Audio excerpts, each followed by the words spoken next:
Muy buenas noches.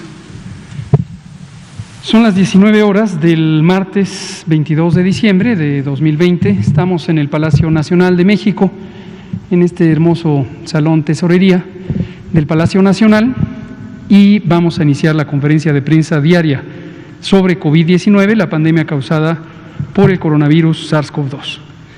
Hoy estaremos el doctor José Luis Salomía, director general de Epidemiología de la Secretaría de Salud, y yo, y presentaremos el informe técnico, una actualización, como solemos hacer los martes, del panorama internacional, y después abrimos a preguntas y comentarios para los distintos temas de interés en este momento. Le pido al doctor Salomía si es tan amable de presentar. Gracias.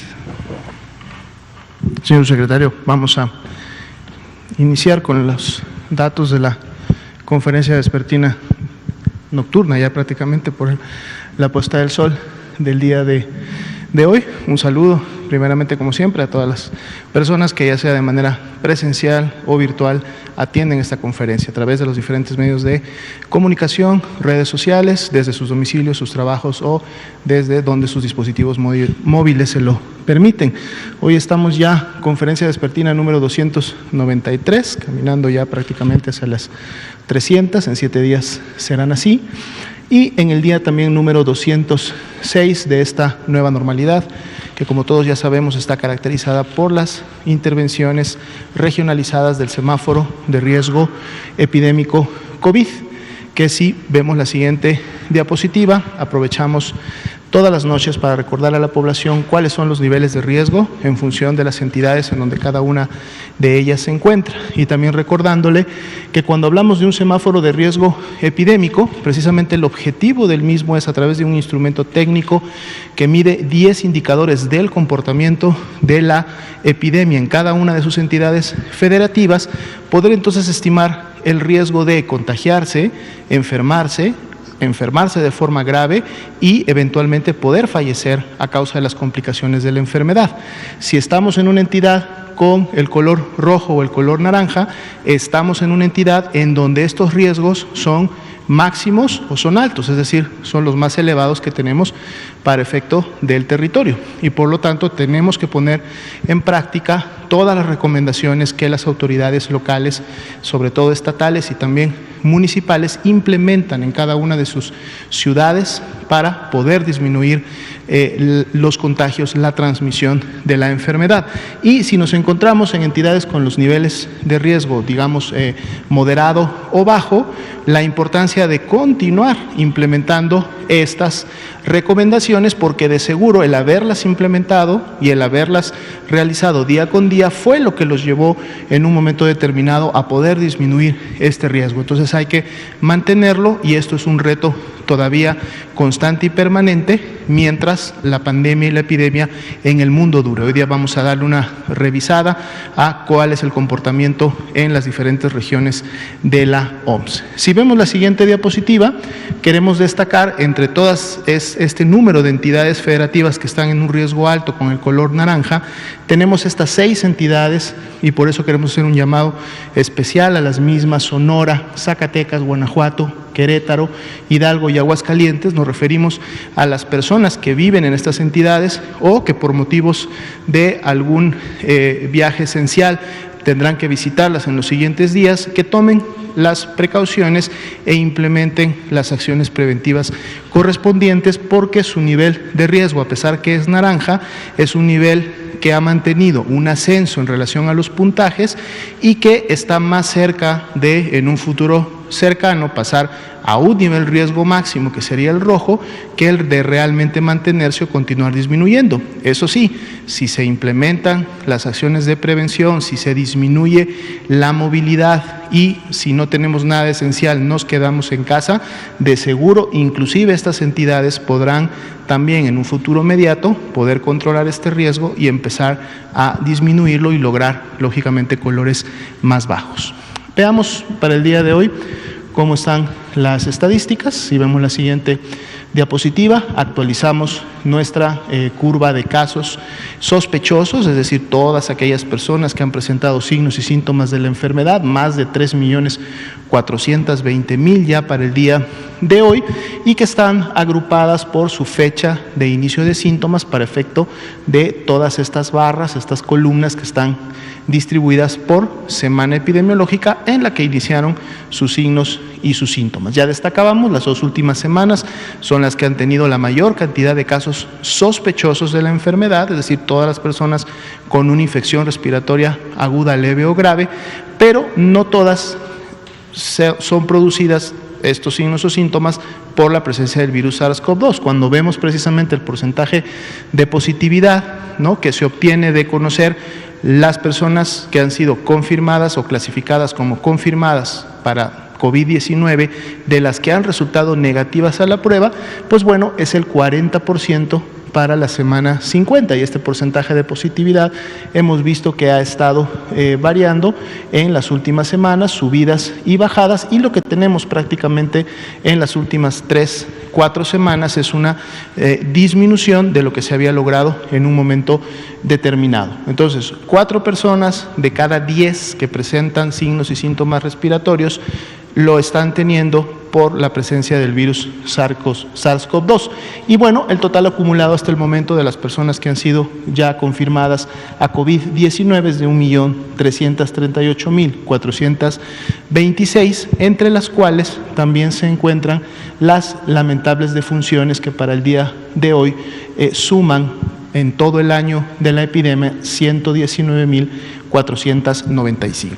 Si vemos la siguiente diapositiva, enfocamos ahora a los casos estimados, vemos el comportamiento de la curva. Esta semana habíamos iniciado con un ligero descenso, ya veíamos que en la medida de que los días transcurrieran, este descenso iba a disminuir, y precisamente para el día de hoy pues tenemos un comportamiento entre la 49 y 50, que es una meseta, no hay cambios, y esperamos inclusive que en los siguientes días empecemos nuevamente a ver una tendencia ascendente. Sin embargo, sí es importante comentar que para efectos de lo observado en las semanas previas, la velocidad, la aceleración de los contagios y por lo tanto en su momento la transmisión pues está alcanzando por lo menos un nivel de meseta, y claro, dependerá del comportamiento en cada una de las 32 entidades federativas que esta meseta vuelva nuevamente a convertirse en una curva ascendente o continúe más bien en un nivel como tal, es decir, en una estabilidad. Continúan también incrementándose las personas recuperadas, más 6% para efectos de las 2 últimas semanas, sumando ya 996.302, casi ya 1 millón de personas que se han recuperado de COVID-19. Y nuestro indicador de casos activos nuevamente regresa al 6% que habíamos tenido en semanas previas, y es la proporción de personas que representan la epidemia activa en México de COVID-19. Si vemos la siguiente diapositiva, vamos a enfocar precisamente en el comportamiento de la mortalidad. Continuamos con un incremento ligero para las 2 últimas semanas, más 2%, menor que el que observamos en los casos, y una disminución, digamos, general cuando comparamos la semana 50, que es la última graficada, con la semana 28, de un menos 28%. Esperemos que en la medida que las personas continúen en su momento aplicando las medidas de prevención, podamos continuar en las entidades sobre todo que han mostrado estabilidad o descenso de la presentación de casos, que no existan más contagios, y en las entidades que están teniendo incrementos en las últimas semanas, estos incrementos puedan frenarse a través de disminuir la movilidad, disminuir las actividades sociales, que bueno, también lógicamente esta curva, que es la que más queremos ver que disminuya, lo empiece a hacer en algún momento de la epidemia.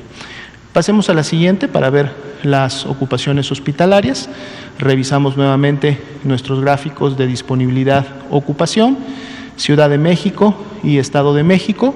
vemos son las dos entidades que están por encima de ese 70% de nivel de seguridad, la Ciudad de México con el incremento de un punto porcentual en relación a lo que observábamos ayer, y es más o menos el porcentaje o alrededor de un 85% en la que se ha mantenido la Ciudad de México, en donde se está trabajando intensamente todos estos ejercicios de reconversión y expansión. Recordemos que esta misma mañana anunciaba el IMSS a través del maestro Zoé Robledo de este operativo Chapultepec, que en su momento se está implementando, en donde más de 600 profesionales de la salud estarán arribando a la Ciudad de México precisamente para poder apoyar el tema de la reconversión. También lo están haciendo otras instituciones, incluido el INSABI, que está integrando recursos de otros estados y del país para en su momento poder operar no solamente el tema de camas generales, como lo estamos viendo aquí, sino también, como lo vemos en la siguiente diapositiva, lo que tiene que ver con la ocupación de camas con ventilador.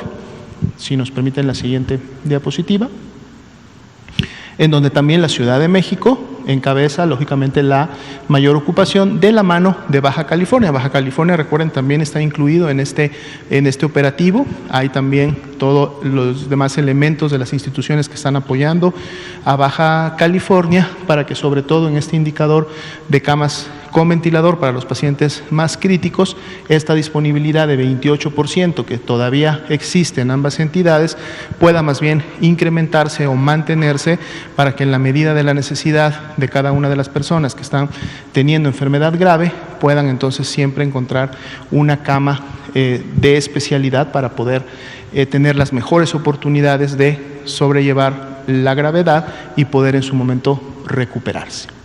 Bien, pasemos a un siguiente grupo de diapositivas, aunque aquí primero podemos ver, ahora vamos a manejar los dos grupos de gráficos, el comportamiento precisamente de la hospitalización diaria. Como ya veíamos hace aproximadamente 2 semanas y media, que la curva de casos estimados había superado en su momento la primera curva que tuvimos a finales de julio. Siempre hemos dicho que en un promedio de 2 a 3 semanas después de que vemos un incremento de los casos, también vemos un incremento, lógicamente, en las hospitalizaciones. Y para fines prácticos, pues básicamente para el día de hoy, que es el corte de la medianoche de ayer, estamos ya alcanzando el nivel de ocupación que tuvimos en su momento en los meses de julio. Solamente la disminución es de menos un punto porcentual, pero para fines prácticos y en base a como ustedes también pueden notar en la gráfica, se han alcanzado esos niveles. Y como lo vemos en las dos diapositivas previas, este incremento está precisamente basado en esas 3 entidades que acabamos de comentar: Ciudad de México, Estado de México y Baja California, son las que más están contribuyendo con este incremento, mientras hay muchas otras entidades que todavía mantienen niveles muy bajos de ocupación, o inclusive entidades que, estando en naranja, están presentando tendencias descendentes en la ocupación. Por eso la importancia de apoyar a las entidades que están teniendo, en todo caso, la saturación hospitalaria, para que entonces puedan ellos solventar y siempre dar los servicios que corresponden a la población. Bien, pasemos entonces ahora sí al siguiente grupo. Decíamos, vamos a actualizar el panorama internacional, en este caso el panorama pandémico. Ya tenemos más o menos un mes en donde América volvió nuevamente a ocupar, la región de las Américas volvió a ocupar nuevamente el primer lugar en la epidemia reciente o en la mayor actividad epidémica, prácticamente con la mitad de todos los casos que en los últimos 14 días se han presentado en todo el mundo. ¿Cuántos son estos? 8.795.618, y representan el 12% de todos los casos acumulados a nivel mundial que hasta el momento hemos tenido en el marco de la pandemia. Lo sigue todavía el continente, la región europea, de la Organización Mundial de la Salud, con un 37%, y si recordamos los valores de semanas previas, prácticamente se ha mantenido de manera similar, y las otras 4 regiones pues presentando magnitudes todavía bajas en relación a la intensidad epidémica, al menos de los últimos 14 días. Si vemos en la siguiente diapositiva, vamos a ver esta misma información, pero ahora en las curvas de casos diarios por la fecha de reporte. Rápidamente saltan a la vista las regiones de Europa y de América, ya las veíamos que son las que más concentran la actividad, y cuando vemos el comportamiento, en el caso de Europa, este segundo mayor y mucho más alto pico que en su momento tuvieron a comparación de lo que se observó en los primeros meses de la pandemia a principios de año, pues bueno, lo que parecía que en un momento empezaba a descender, realmente se convirtió en una meseta e inclusive en los últimos días vemos que está empezando nuevamente a tener una ligera tendencia ascendente. En América esta es todavía mucho más clara, ya desde que la tendencia ascendente inició hace aproximadamente 2 meses y medio, pues bueno, esta se ha mantenido y continúa todavía una escalada importante en lo que se refiere a los casos diarios que se están presentando. Pero para fines prácticos, magnitudes en los últimos 2 meses bastante similares tanto en Europa como en América, más allá del acumulado de casos que se ha dado en todo el año. Si vemos la siguiente diapositiva, tenemos una imagen similar, pero ahora enfocada a las defunciones diarias que se están presentando en estas regiones. Nuevamente destacan Europa y América, sobre todo Europa, que había tenido un buen control, digamos, sobre la estacionalidad del verano, vuelve nuevamente a tener un incremento en la ocurrencia de las defunciones y esta se ha mantenido desde que se incrementó e inclusive llegó a superar la primera oleada de defunciones que en su momento tuvieron también a principios de año. América tuvo un comportamiento en las defunciones, digamos que un poco más constante, hubo una disminución hacia el final precisamente del verano y con el incremento también del invierno o de la temporada invernal, inicia nuevamente otra vez esta escalada en la ocurrencia de las defunciones, incrementándose o también teniendo un ascenso por encima de lo que ya se había observado en el año y manteniéndose el mismo durante las últimas semanas. Veamos otra gráfica más, que es precisamente las curvas de los casos nuevos. Estas curvas están basadas por millón de habitantes, lo que hace que podamos comparar la magnitud de las mismas entre las regiones que aquí están representadas, recordando que para este gráfico América está dividido a su vez en 2 regiones, que es América del Norte y América del Sur, un poco también para diferenciar los determinantes ambientales o de temporalidad estacional, dado que como ustedes saben, América del Norte pues estamos prácticamente ya ingresando a la temporada invernal de mayor intensidad en relación a las bajas temperaturas, mientras que América del Sur más bien está ingresando a su época de verano. Sin embargo, y ahorita nos referimos a América del Sur, primero veamos a América del Norte, ya tenemos algunas semanas que inclusive ha superado para efectos de casos nuevos por millón de habitantes al continente europeo. Y lo que veíamos viendo como una disminución en el continente europeo, ya una tendencia descendente, en las últimas semanas no solamente esta se había estabilizado, sino que ahora vemos que nuevamente empieza a incrementarse para efecto de la región europea. Llama la atención también América del Sur, la cual, como decíamos, había empezado su estacionalidad de primavera y ahora cerca ya a iniciar su verano, y veíamos este descenso que se daba prácticamente desde fines o mediados de agosto hasta mediados de noviembre, mas sin embargo podemos ahora apreciar que hay un nuevo incremento en la transmisión y por lo tanto en los casos en América del Sur, y prácticamente para efectos del corte del 20 de diciembre podemos ver que la intensidad y la carga de enfermedad de casos nuevos por millón está prácticamente llegando a lo que se había observado en agosto. O sea, es un incremento importante porque está siendo similar al que ya habían tenido a mediados del año y que además tiene una tendencia ascendente. Por lo tanto, en siguientes semanas esto todavía podría seguir un camino hacia arriba. Asia, África y Oceanía, ya hemos visto que al menos en comparación con las otras regiones, pues han mantenido una tendencia mucho más basal en lo que se refiere a la magnitud de sus casos. Veamos la siguiente diapositiva, que es ahora las defunciones nuevas por millón, y aquí sí tenemos un cambio en relación a la región europea y a las Américas, porque tenemos a la región europea todavía manteniendo, digamos, la mayor carga de defunciones y que estas todavía se están presentando. Notábamos la semana pasada un ligero descenso, sin embargo ahora vemos que con la actualización de la última semana nuevamente vuelven a repuntar las defunciones y se mantienen entre las regiones como las de mayor afectación. Está seguida no muy lejos todavía por América del Norte, ambas superando lógicamente su primera oleada de defunciones que tuvieron a principios de la epidemia, y empezamos a ver también en América del Sur que esta tendencia descendente que había mantenido durante varias semanas está siguiendo nuevamente a la tendencia que acabamos de ver en relación a los casos, porque ahora también vemos que las defunciones en la región de América del Sur están nuevamente volviendo a tener un comportamiento ascendente y con una tendencia que pareciera que en las siguientes semanas esto va a continuar, y lógicamente así sucedería si además los casos continúan incrementándose.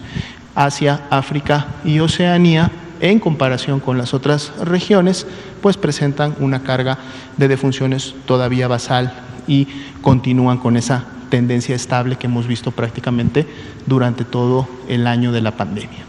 Veamos por favor la siguiente diapositiva. Si bien es cierto, hemos estado viendo todas, o en este caso 6 regiones importantes de la OMS, pues bueno, cada uno de los países que integran todas estas regiones llevan su estadística, tanto de la carga de casos como en su momento de la ocurrencia de defunciones. Aquí estamos presentando los primeros 15 países que tienen la mayor incidencia de casos. A la cabeza se encuentra Andorra con una de las incidencias más grandes, lógicamente una región bastante pequeña, pero podemos identificar también, más allá de los países que se han visto afectados en Europa, países también que pertenecen al continente americano, como son lógicamente los Estados Unidos de América y Panamá. Tenemos también Aruba, que en su momento pues están en este top 15. Importante resaltar que para efectos del top 15 México no se encuentra presente. De hecho, a México lo vamos a encontrar hasta el puesto número 101 para efecto de casos. Si vemos en la siguiente diapositiva, tenemos también el top 15 de los países con la mayor mortalidad. Y entonces aquí podemos ver un poco más la presencia de países de las Américas. Tenemos a Perú, tenemos en su momento también a los Estados Unidos de América y Argentina, y bueno, muchos países europeos que desde un principio han mantenido una afectación importante. Nuevamente resaltamos que para efectos del top 15 no se encuentra México. México no es parte del top 15 para efectos de la mortalidad, y si nosotros continuáramos buscando a México, lo encontraríamos en la posición número 17 en relación a la mortalidad mundial. Vemos por favor la siguiente diapositiva. Continuamos con el llamado importante: evitar el colapso de nuestros hospitales está en tus manos, está en nuestras manos. ¿Por qué? Porque es la decisión que cada uno de nosotros podemos tomar en el día a día de aplicar las medidas. La decisión de podernos quedar en casa, de si tenemos que salir a realizar alguna actividad esencial o atender alguna urgencia o emergencia, podemos tomar la decisión de hacerlo guardando la sana distancia, tomar la decisión de usar el cubrebocas de manera adecuada, sobre todo si voy a salir a espacios públicos, espacios cerrados o muy concurridos, y la decisión de estarnos lavando las manos continuamente para en su momento poder contribuir tanto en lo individual y para con mi núcleo familiar, como de manera colectiva, es decir, en mi comunidad, a la disminución de la transmisión y por lo tanto permitir que el sistema de salud pueda seguir conservando las capacidades que hasta el momento ha generado para poder seguir brindando la atención que todos los mexicanos se merecen, sobre todo en estas épocas en las que estamos viviendo esta emergencia sanitaria. Tenemos una diapositiva más. La pandemia nos enseñó que las medidas básicas de prevención son ahora o deben de ser una práctica diaria y para siempre, es decir, todas estas medidas que acabamos de comentar deben de convertirse en hábitos, deben ser un hábito que diariamente nosotros debemos de implementar en el diario quehacer de nuestras vidas.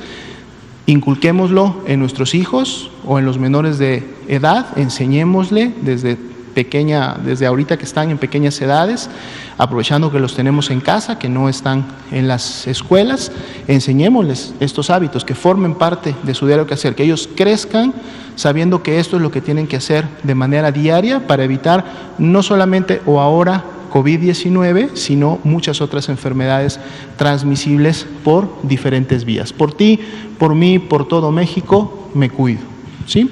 Y bueno, en su momento, y creo también un tema pues que está lógicamente visible y es de importancia para todos, sobre todo para esta semana en donde están todas las expectativas del inicio de la vacunación. Recordemos que hay un plan nacional, hay una política pública de vacunación contra COVID-19, la podemos encontrar en la página de coronavirus.org.mx, podemos informarnos a través de ella para saber e identificar en qué momento nos va a tocar recibir la vacuna y por lo tanto vacunémonos cuando pues vaya a ser ese momento. Sería la información para esta noche.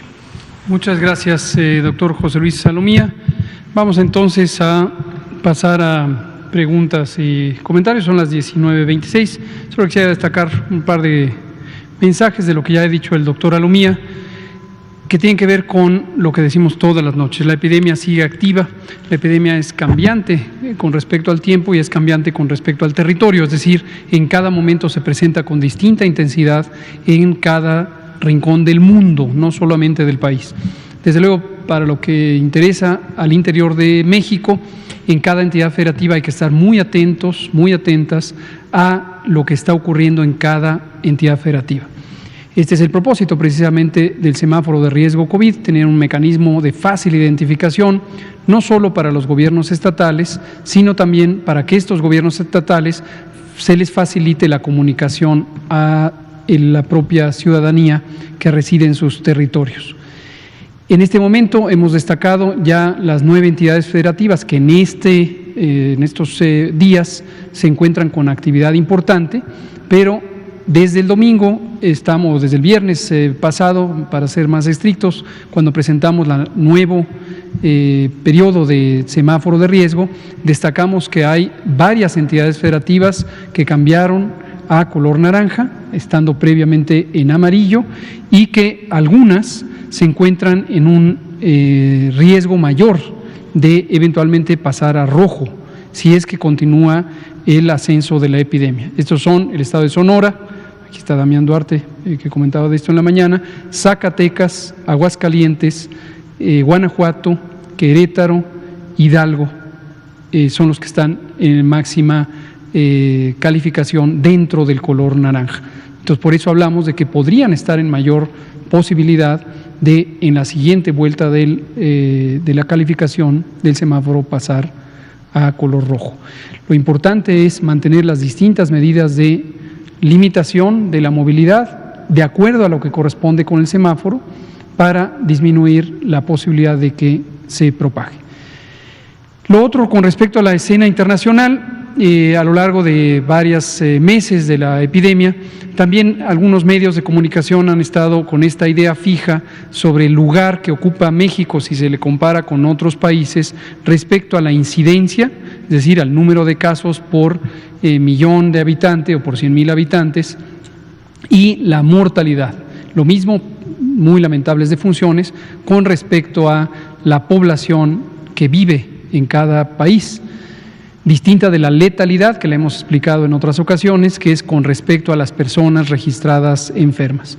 Como se muestra hoy en esta actualización de la tabla de la Organización Mundial de la Salud, con el orden en que se presentan los distintos países en este momento, vemos una vez más que México se encuentra en el lugar número 101 para la incidencia y 17 para la mortalidad.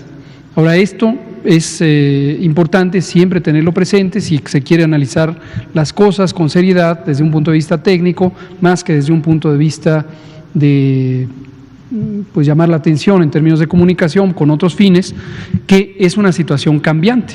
En este momento varios de los países europeos pasaron a los primeros niveles en este orden de incidencia y de mortalidad, precisamente porque en la segunda oleada epidémica, el segundo brote o el rebrote, se presentó con mucha mayor intensidad en el continente europeo. ¿Qué puede pasar después? Que sigan cambiando y que por momentos algunos países aparezcan o aparezcamos en mayores índices que después nos superen otros países. Desde el punto de vista del manejo de la epidemia, esta comparación no tiene una utilidad directa y desde luego desde el punto de vista humano y social, en todo momento cualquier agregación de nuevos casos y con mayor razón nuevas defunciones es algo sumamente lamentable. Entonces sigamos muy conscientes, muy atentos de lo que está ocurriendo con la epidemia. Vamos a abrir. Damián Duarte, Natalia Vitela, Otilia Carvajal y nos vamos por aquí. Carlos Alvaro. Buenas noches, doctores López-Gatell, José Luis Salomía. Primero que nada, gusto saludarlos. Damián Duarte del canal de YouTube y Sonora Power y de Lobos FM de Hermosillo. Política y Rock and Roll Radio también. Son un par de cuestiones. Una en particular, pues tenemos ya 10 meses con esta situación, viviéndola, padeciéndola constantemente. Estamos enfrentando pues un nuevo confinamiento, que parece, aquí en la Ciudad de México, el Estado de México, Baja California, pero parece que, por ejemplo, en estados como el mío, pues va para allá la situación. La pregunta, y ha sido una inquietud que hemos tenido, es que hemos visto, yo soy papá de 12 chicas, que una universitaria y otra que está en preparatoria, y esta situación de la pandemia les ha pegado particularmente a los jóvenes, sobre todo porque pues se les arrebató su universo, ¿no? Es decir, para ellos la convivencia con sus compañeros de escuela, el asistir a clases, todo esto pues era prácticamente su vida, y ahora pues están confinados, condenados a estar todos los días siguiendo una rutina en las casas, viendo la televisión, atendiendo clases por internet, etcétera, ¿no? Mi pregunta, doctor, yo tengo la expectativa de que esta vacuna pues represente la salida, ¿no? De este oscuro túnel que ha representado la pandemia. Mi pregunta es si ya tienen un plan específico, y esto me lo planteó un youtubente de mi canal, un plan específico para atender el daño, porque evidentemente hay un daño psicológico en estas generaciones, ¿no? Que les está tocando una situación pues terrible, ¿no? Al respecto de lo que es su vida cotidiana y obviamente pues su experiencia hacia el futuro. La otra cuestión, muy en particular, hoy se presentó, yo sé que a ustedes no les gusta hablar de política, pero a los políticos les gusta hablar de coronavirus. La cuestión es que hoy se presentó esta alianza, coalición, Va por México, algunos le decimos el tumor, por aquello que van todos unidos contra Morena, no porque sea cancerígeno, y en particular por ahí el dirigente nacional del Partido Acción Nacional lanzó una acusación, un señalamiento de que el gobierno federal pretende monopolizar, así con esas palabras, la vacuna de coronavirus. No entiendo esa acepción, es decir, ¿cómo es monopolizar? Entiendo que el gobierno tiene pues precisamente la prerrogativa de manejar la estrategia de vacunación y pues dirigirla precisamente a las entidades. Si me pueden comentar sobre los dos aspectos. Gracias. Con mucho gusto, gracias Damián Duarte. Sobre el primer elemento, la pregunta me parece que es sumamente importante. Ha surgido en varias otras ocasiones, aquí en estas conferencias y en entrevistas. ¿Qué pasa con la salud mental? ¿Qué pasa con las afecciones de salud mental derivadas de un fenómeno tan impresionante como la pandemia de COVID-19? En general en el mundo, desde luego cada país también tiene la mirada puesta en su propia población. Y por lo tanto la pregunta natural es, uno, ¿qué afecciones de salud mental pudieran ser directamente atribuibles al proceso del propio virus? Es decir, las personas que en su momento fueron afectadas por la enfermedad tienen distintas alteraciones directamente asociadas al hecho de haber estado enfermas. Ahí ha habido algunos documentos científicos, algunas descripciones científicas de series de casos en donde se ha pensado que las alteraciones del carácter mental, aquí está también presente en el universo de lo mental, lo emocional, por ejemplo los trastornos depresivos, los trastornos de ansiedad, pudieran estar involucrados, causados directamente por el virus, por el daño orgánico que produce el virus. Ese es un pequeño elemento, hasta el momento no parece haber un consenso o descripciones suficientemente amplias para pensar que así sea. Por el otro lado, se conoce desde hace mucho tiempo que personas que han estado enfermas, sobre todo por periodos prolongados, y en especial si han estado críticamente enfermas, hospitalizadas por semanas, 4 o 6 semanas, con una condición grave, quizá en un estado de coma, quizá intubadas, desde luego la propia hospitalización les ha cambiado de manera muy notoria el estado de ánimo y el estado mental.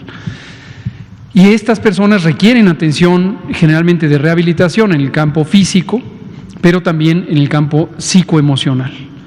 Para ellas existen en los propios servicios de salud algunas capacidades que ayudan a darle seguimiento. Se les cita a consultas externas de apoyo psicológico, de salud mental, según corresponda. Es una decisión médica en el sentido de la relación con una persona enferma a la vez.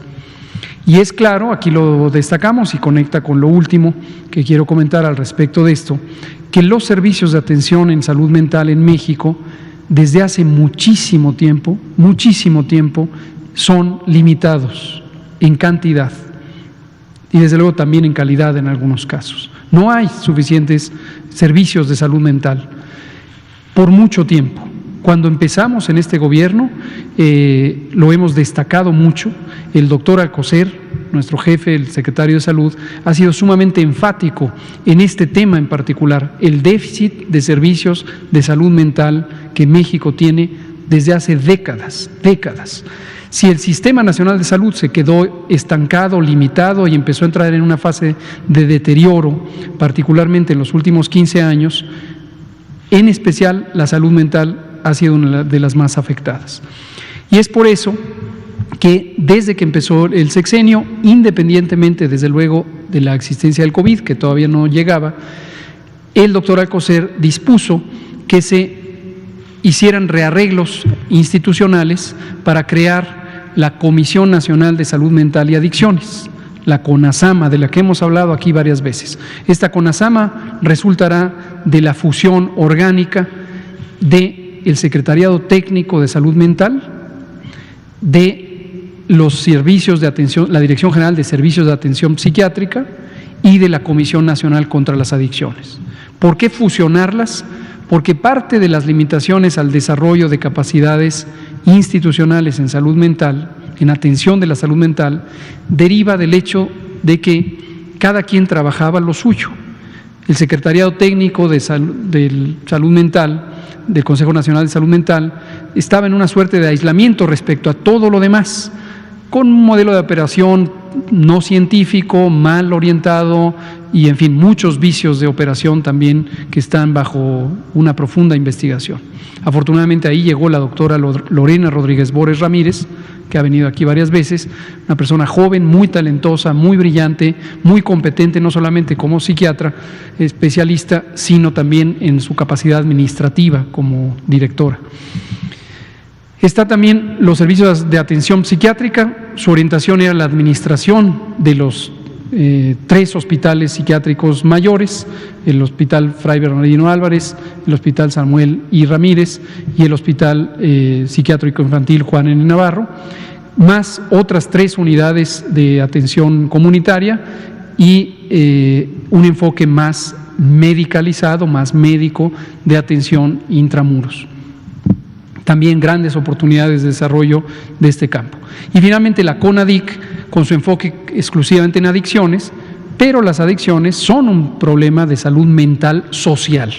Entonces, cuando hay tanta necesidad, carece de sentido mantener una sobrefragmentación.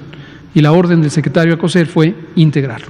El equipo, ustedes lo conocen, ha venido en varias ocasiones, 5 o 6 veces a esta conferencia de prensa. Les vamos a seguir pidiendo que nos acompañen, porque ahí se responde su pregunta. ¿Existen planes específicos para atender los trastornos de salud mental derivados de la pandemia de COVID? Sí. La respuesta es: los planes empezaron en abril. No es que apenas los vamos a hacer, empezaron en abril. Están en ejecución. Con las capacidades existentes, están en ejecución. Los 45 centros estatales de salud mental están volcados a esto. Los diversos servicios de atención de salud mental que hay dentro de las instituciones en unidades generales están volcadas a esto. ¿Que va a haber un déficit? Indudablemente. Este es el estado que guarde al país, igual que en la rehabilitación pulmonar o física de la que hemos hablado varias veces. Pero es un reto para la sociedad mexicana también el tema de salud mental. Respecto a su segunda pregunta, pues efectivamente los políticos que se dediquen a lo que están haciendo, política en los tiempos electorales, bueno, sin duda es esperable que los que están haciendo política electoral estén en búsqueda de banderas, de motivos de conversación, de persuasión al público. Las vacunas no lo son y el manejo de una epidemia tampoco es un motivo de demostración política electoral, y tampoco la vacunación contra COVID. La vacunación contra COVID es un tema muy serio. La vacunación es efectivamente al fin el logro de tener un instrumento de protección específica, que es la gran esperanza para cambiar el rumbo de esta epidemia, no solo en México, sino en el mundo. Esto se hace rigurosamente, científicamente, técnicamente. Por eso tenemos un grupo técnico asesor de vacunas que ha venido trabajando desde hace meses en el programa, asesorando al Programa Nacional de Vacunación, y que el doctor Alcocer instruyó que se dedicara específicamente a asesorar sobre el programa de vacunación contra COVID. Este grupo técnico, también lo hemos comentado varias veces, tiene personas de altísimo nivel científico, técnico, con muchísima experiencia. Está el doctor José Ignacio Santos, quien es el secretario del Consejo de Salubridad General, hoy en esta administración. Él fue el creador del Programa Nacional de Vacunación. Él es un experto mundial, reconocido nacional e internacionalmente en el campo. Fue director del Hospital Infantil de México, fue el jefe del Departamento de Infectología Pediátrica del Hospital Infantil de México, ha sido asesor de la Organización Mundial de la Salud por muchos años y de la Organización Panamericana, sigue siendo asesor todavía. Está el doctor Alejandro Cravioto, es el presidente actual del Grupo Asesor Estratégico de Inmunizaciones de la Organización Mundial de la Salud. Está la doctora Celia Alpuche, quien preside el Grupo Técnico Asesor, directora del Centro de Investigación sobre Enfermedades Infecciosas, y varios otros colegas, son 22 en total, que tienen una gran experiencia. Y lo que han hecho son recomendaciones técnicamente fundadas, científicas, para tener un programa apropiado de inmunizaciones. Excepto quizá por estas comunidades que usted comenta, que están más en el trabajo de la política electoral, el sentido común hace a la gran mayoría de las personas, no solo en México, sino en el mundo, entender de manera directa por qué los gobiernos nacionales son quienes se encargan de los planes nacionales de vacunación. El propio Estados Unidos, nuestro país vecino, es un país federal y, de acuerdo a la ley o las distintas leyes en Estados Unidos, las entidades federativas tienen competencias sobre vacunación, y aún así, ahí es el gobierno federal de Estados Unidos el que está coordinando la adquisición y el desarrollo de las vacunas. Se requiere una perspectiva estratégica nacional. No es excepción lo que está ocurriendo en México, de hecho es la regla. Para el gobierno de México, controlar esta epidemia, usar apropiadamente las vacunas contra COVID, es un asunto de interés del Estado nacional, es de interés del Estado. Y como señalábamos en múltiples ocasiones, nuestro presidente lo volvió a decir esta mañana, hay 32 entidades federativas prioritarias. La prioridad 1 son 32 entidades federativas. Entonces, no habría una lógica técnica, científica, si se estuviera pensando en el interés superior del país, para preocuparse por quién controla las vacunas localmente. Y es indiscutible que los gobiernos estatales, y esperamos que así sea en los 32 casos, van a trabajar armónicamente con la nación, como corresponde al interés superior de la nación. Muchas gracias. Natalia Vitela, Reforma. Gracias, buenas noches, doctor. Quiero preguntarle, hoy por la mañana el canciller Ebrard habló de la llegada de las vacunas mañana. Entonces quería saber si me puede dar detalles, quiero saber cuántas dosis van a llegar ¿desde dónde van a llegar? Mañana mismo iniciaría ya la aplicación de la vacuna, mañana mismo se irían, bueno, entiendo que se quedan aquí en Ciudad de México y otras a Coahuila. Y también le quiero preguntar sobre este simulacro que tuvieron, ¿cuáles fueron los aprendizajes y cuáles fueron, digamos, que están ajustando o cuáles fueron los ajustes? Gracias. Muchas gracias, Natalia Vitela de Reforma. Nadie había preguntado por el simulacro desde el viernes pasado. Efectivamente, la semana inmediata previa fue de gran utilidad para poner a punto el arranque de la vacunación contra COVID. Tuvimos el miércoles, como ya lo habíamos relatado, un periodo de capacitación que duró toda la mañana, desde las 9 hasta las 3:30 de la tarde, en la que se entrenaron en la aplicación de esta vacuna, la vacuna de Pfizer-BioNTech, a 300 personas del personal de salud. Estas personas son ya expertas en el campo de vacunación, en el área aplicativa. El entrenamiento fue específicamente respecto al manejo de logística de esta vacuna que requiere estar en ultracongelación. A invitación del Gobierno de México, personas de Pfizer participaron en la capacitación para mostrar las propiedades de su vacuna y las cajas de refrigeración que se están usando en otras partes del mundo y también se usarán en México para su transporte al punto de vacunación. La capacitación fue muy productiva, participó, como decía, personal civil y militar de las 6 instituciones nacionales de salud y también de los servicios estatales de salud de la Ciudad de México y algunos de Coahuila. Ese mismo día, el miércoles, se hizo un primer simulacro, el miércoles 16 de diciembre. El 17 se hizo un segundo simulacro, ya de manera más amplia, y el 18, que fue viernes, se ocupó la mañana en hacer un simulacro de todo el trayecto. Publicamos un boletín de prensa comentando al respecto el propio viernes y en esto está involucrado múltiples dependencias y oficinas del Gobierno de México. Está el Sistema de Administración Tributario, está la Administración General de Aduanas, está la Secretaría de Relaciones Exteriores, la Secretaría de la Defensa, la Secretaría de Marina, desde luego la Secretaría de Salud, quien coordina el operativo, y empezamos en el aeropuerto con el simulacro. Se usó para efectos del simulacro 120 dosis de vacuna contra influenza como modelo de trabajo. Se desplazaron hacia la sede del 18º Regimiento de Infantería, que está en la zona de Tlalpan, cerca del Colegio Militar, y ahí se hizo todo el proceso de desempaquetamiento, verificación, y desde luego se pusieron en marcha los unidades de vacunación, le llamamos células de vacunación. Y ahí participó personal en cada célula de todas las instituciones. Eso es algo muy importante porque no es usual que trabajen juntos y juntas en la misma unidad de vacunación personal de todas las instituciones. Nos interesa que así sea para que haya este trabajo colegiado que es de gran ayuda. Participaron cerca de 500, un poco más de 500 miembros del Ejército, también en el operativo Resguardo, y fue exitoso el simulacro. Hubo aprendizaje en algunos temas de logística, incluyendo el trayecto, lo que en su momento pudo haber sido una amenaza, que era el tráfico. Afortunadamente ahorita que ya estamos en semáforo rojo, ha disminuido.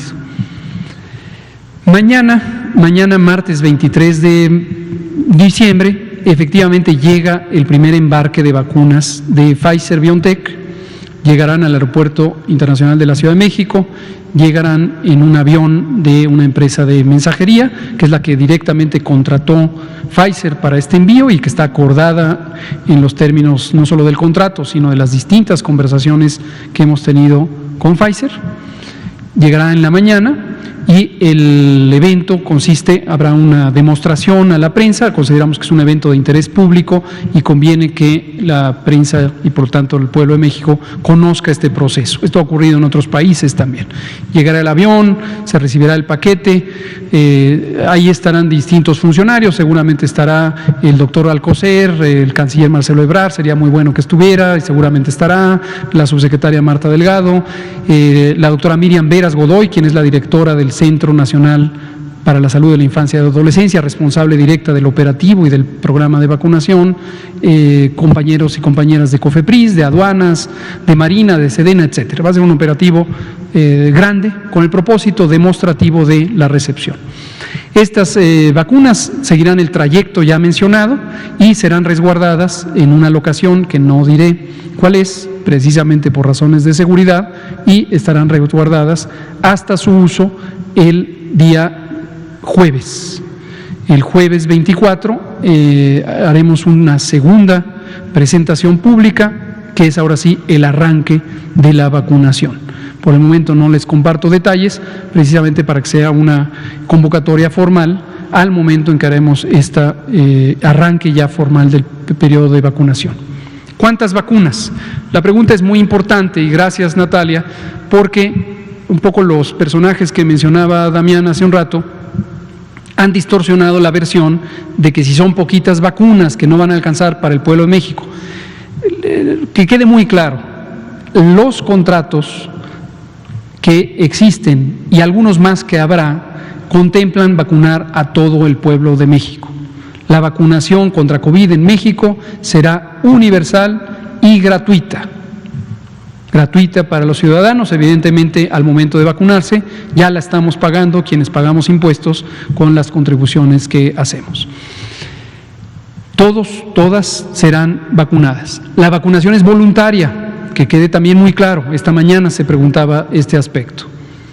Y lo que está ocurriendo ahorita es el arranque. Entonces, cuando hemos dado detalles sobre este operativo de arranque, hablamos de Ciudad de México, hablamos de Coahuila, hablamos de unos pocos decenas de miles de vacunas, es el arranque.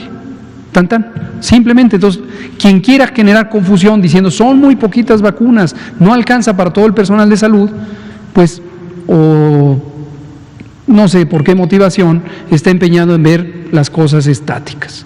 Una vez que empiezan los embarques, mañana, seguirán a un ritmo gruesamente semanal, que es como se pactó con Pfizer. Conforme los fabrica Pfizer, los va a entregar Pfizer. Y sin parar, continuarán llegando.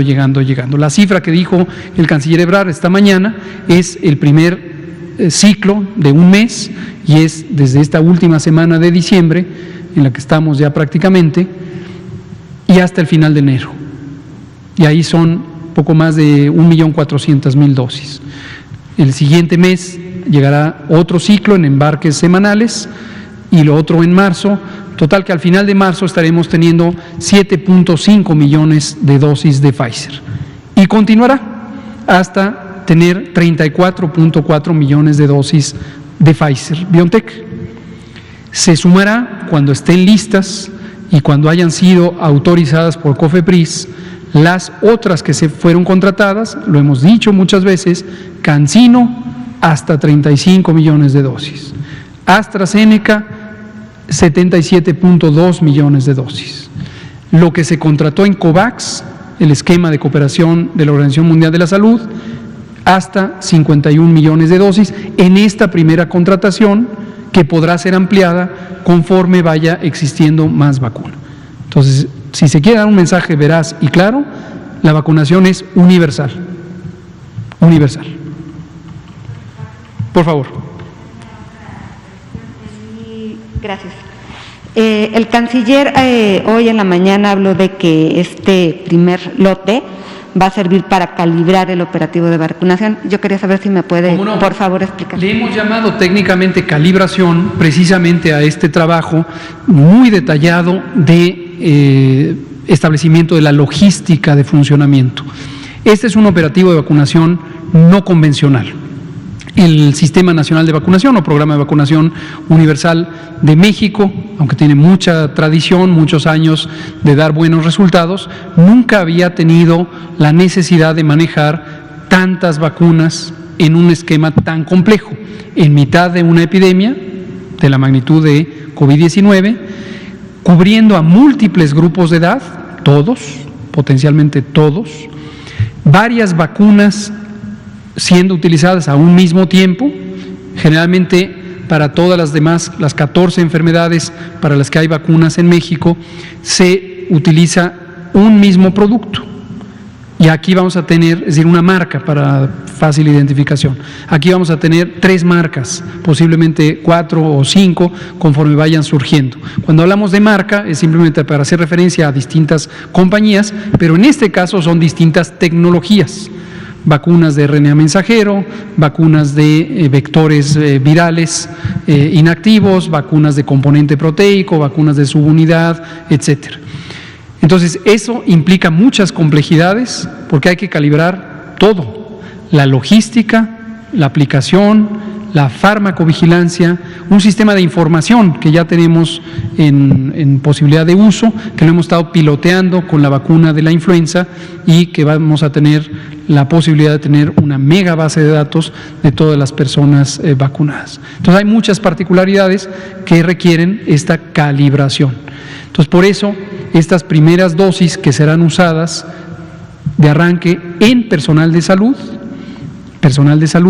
en las unidades COVID, que después seguirá y sin interrupción cubriéndose al resto del personal de salud y también sin interrupción se irá incorporando al resto de toda la población de acuerdo a 3 ejes de priorización que hemos comentado: eje 1, la edad; eje 2, las comorbilidades; y eje 3, la propia necesidad epidemiológica de acuerdo al comportamiento de esta epidemia.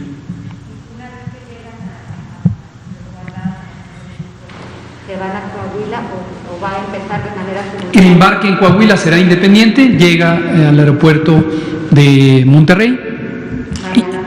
Y también, no, en el siguiente ciclo, en los últimos días del año, y llegará un embarque aquí y un embarque en Monterrey, y seguirá una ruta muy semejante. Entonces, va a empezar primero, arranca en la Ciudad de México y posteriormente en Coahuila. Posteriormente seguimos en la Ciudad de México y en Coahuila, en este periodo de calibración, y después, insisto, sin interrupción, enero, febrero, marzo, abril, todo el año.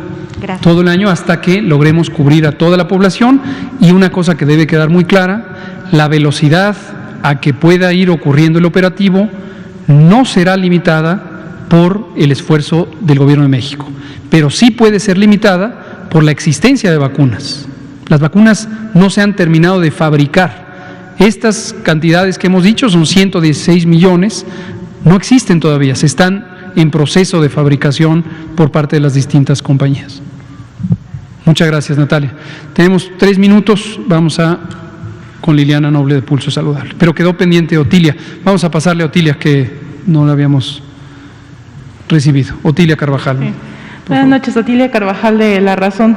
También sobre la logística de la vacunación contra COVID, en el documento menciona que se va a realizar en zonas militares. ¿Las Fuerzas Armadas van a ser las encargadas de resguardar la vacuna o quién se va a hacer cargo de esto? Es correcto, Otilia. Las Fuerzas Armadas, y les agradecemos públicamente como siempre, van a ayudarnos a resguardar, pero no solo eso, las Fuerzas Armadas, tanto el Ejército de Tierra y Aire, es decir, la Secretaría de la Defensa, como la Secretaría de Marina, han hecho una contribución valiosísima, que es ayudarnos con el diseño de la logística. La logística es una materia muy sofisticada que en el campo civil, en muchos países, incluido México, no se ha desarrollado suficientemente. Y los ejércitos tienen divisiones o secciones específicas de logística y una gran experiencia. En el campo civil también quiero dar el reconocimiento público al doctor Felipe Cruz Vega, quien es el coordinador y director general del CEBOED, el Centro Virtual de Apoyo a Contingencias y Desastres del Instituto Mexicano del Seguro Social. Ya ha venido una vez aquí a la conferencia, y el doctor Cruz Vega lleva al menos 14 años desarrollando capacidades logísticas en el área civil de salud, y él también está ayudando mucho a esto. Sí. También preguntarle si ya tienen las listas de cómo se va a organizar al personal que se va a vacunar, sí, y si ya se les notificó cuándo y dónde tienen que acudir. Muchas gracias. Sí tenemos la lista. Partimos de un material, una base de datos que ya habíamos integrado a propósito de la condecoración Miguel Hidalgo. Se acordarán que se dispuso de la condecoración Miguel Hidalgo para reconocer al personal de salud que está participando en las unidades COVID. Entonces, esto ya nos permitió un primer arranque con la base de datos, sobre todo el personal clínico. el personal de enfermería y medicina. Hay otro personal, y quiero destacarlo aquí, están 14 categorías de personal de salud clasificadas administrativamente. Todas y todos ellos van a ser vacunados, empezando por aquellos que están en las unidades COVID. Un ejemplo que quiero dar, no es exclusivo, hay muchos, es el personal de química, quien está en los laboratorios. Otro es los camilleros, y aquí no uso lenguaje de género porque habitualmente son varones la gran mayoría, o todos. Las personas recepcionistas, las asistentes médicas, las auxiliares de enfermería, los inhaloterapeutas, etcétera, las 14 categorías. Y vamos a empezar por quien tiene mayor riesgo de exposición, a quien tiene menos. Vamos a cubrir a todo el personal de salud y va a haber una interposición. Todavía en el proceso de vacunar al personal de salud, vamos a arrancar con la vacunación de todo el resto de la población, empezando por quienes tienen 80 y más años, 70, 79, 60, 69, etcétera. Bueno, entonces a quienes van a ser los primeros en vacunarse ya se les notificó que tienen que… A quienes van a ser los primeros, sí, se les va a notificar en estas horas. Recordar que esto es para el 24 en la mañana. Y aquí una cosa, pero están preidentificados. Ahorita la unidad clínica donde van a ser vacunados ya preidentificó a este personal. Y aquí es muy importante, también para el personal clínico la vacunación es voluntaria. Entonces, cuando se les llama a vacunarse, se les hace en el carácter de una invitación.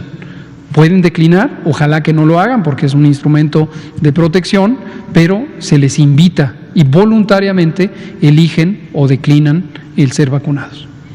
Gracias. Muchas gracias, Odilia. Pues aquí acabamos, son las 20 horas con 1 minuto. Gracias por sus preguntas, gracias por su atención, gracias, doctora Lomía. Y continuamos, estar pendiente mañana a las 9 de la mañana, en términos de medio, la llegada de las vacunas contra COVID a México. Muchas gracias.